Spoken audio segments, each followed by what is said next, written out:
Hello everybody and welcome to HDpiano. It's Dan here with a lesson on Someone You Loved by Capaldi. We're going to learn that main progression in this first of 4 videos. Here it is. 3, 4.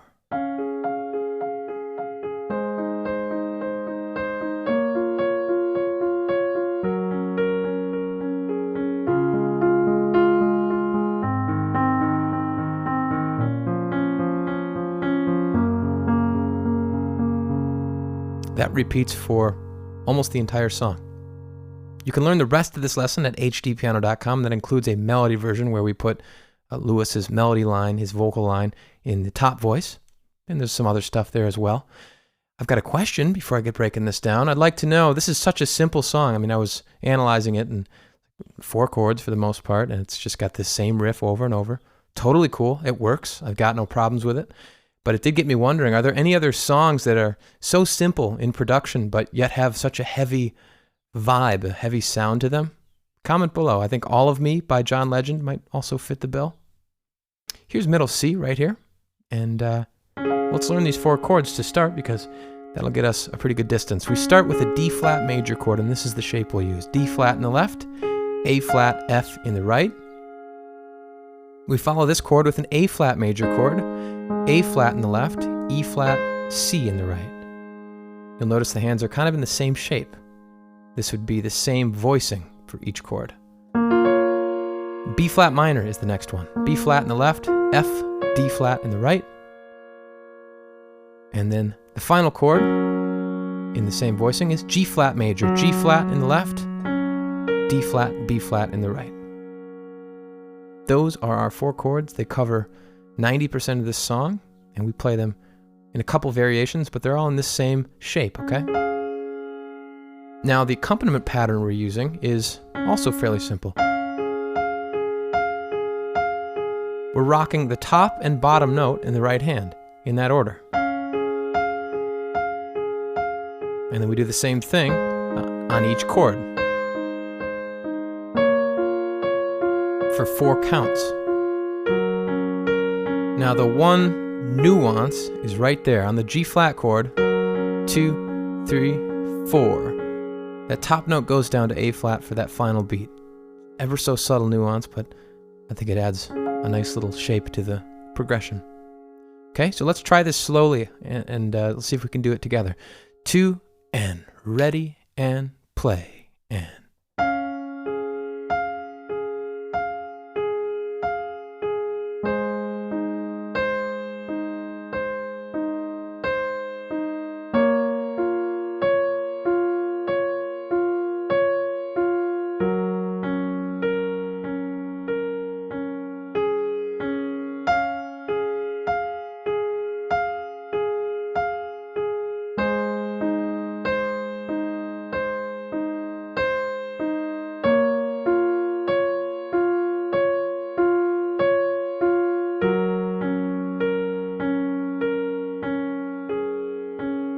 Alright, now let's talk about which fingers I'm using here. I've been fairly intentional in the fingering I'm using, okay, in the right hand in particular. We're going to start on thumb and pinky. That's fingers 1 and 5. 1, 2, 3, 4, 5. We're just going to play thumb and pinky. The next one is going to seem a little unorthodox, a little uncomfortable. Thumb on E flat, middle on C. It's a bit of a stretch, but the reason I do it is so that I stay centered and near to the next chord. So I could obviously do this.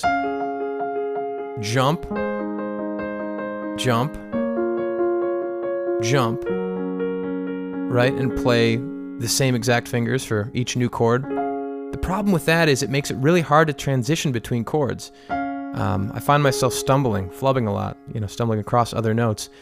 When I pick a more intentional fingering, like this, look, my finger 3 is already on C. Right? So I don't have to move very far. I'm already anchored on C. Same thing here. I'm going to play finger 4 on D flat, at least to start. Then I might even move 5 here to set me up for finger 3 on B flat. Okay? This is something we don't often think about, particularly beginner pianists don't really think about. They just kind of play whatever they play. But there are often more comfortable ways to play it than the first way you play it. So do explore the fingerings. That's the recommendation here. Okay, so that's the very first instance of the chord progression. When the vocal comes in, when Lewis starts singing, we play lower. Same exact thing, just lower.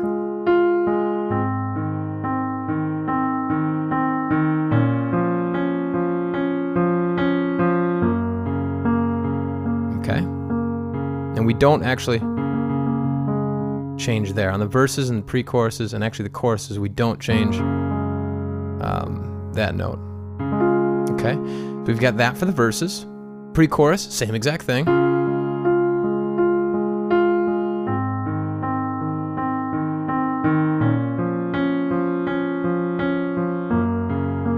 Okay, we do that twice through. The chorus, we get to play this really low rumbling octave on D flat, and then we just move up to A flat, and then B flat, and then G flat. So all we've done is added octaves to the left hand, and we're playing lower even yet. Okay, the down chorus, that's when we're playing quietly in the middle of the song after the bridge. It's just held chords. 2, 3, 4, 2, 3, 4, and we have a passing note here. 3, 4, 1. A passing note on A flat before we go to the G flat chord. 1, 2, 3. There's a passing note on that A flat. And then we pick it up before the final chorus. Okay? So there's another instance of that main progression, just kind of in a different position and with a couple little passing notes. At the very end of the song, we're playing held chords as well. They're just lower, but it's the same chords. And the very final chord is this, which is actually the newest voicing. D flat, A flat, F. We have not seen this chord shape before. So there you have it. The main progression. It's just those 4 chords, and it's this formation, or this voicing, and this accompaniment style. Right? So what I'd like to do is play through a couple different variations at a slow speed. 2, and ready, up high.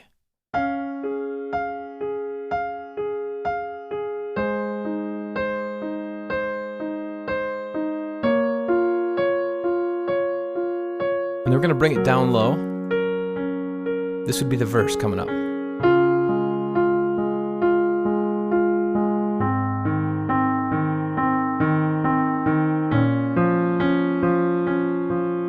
Okay, let's jump ahead. This would be the chorus, octaves on the left.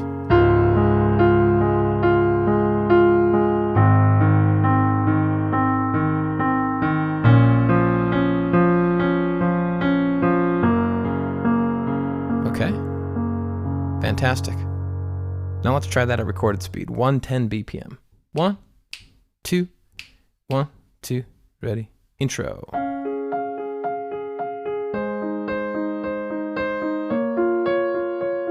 Okay, let's move on to the verse.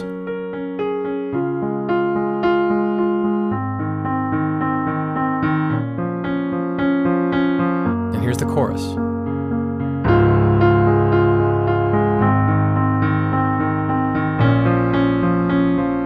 Keep going.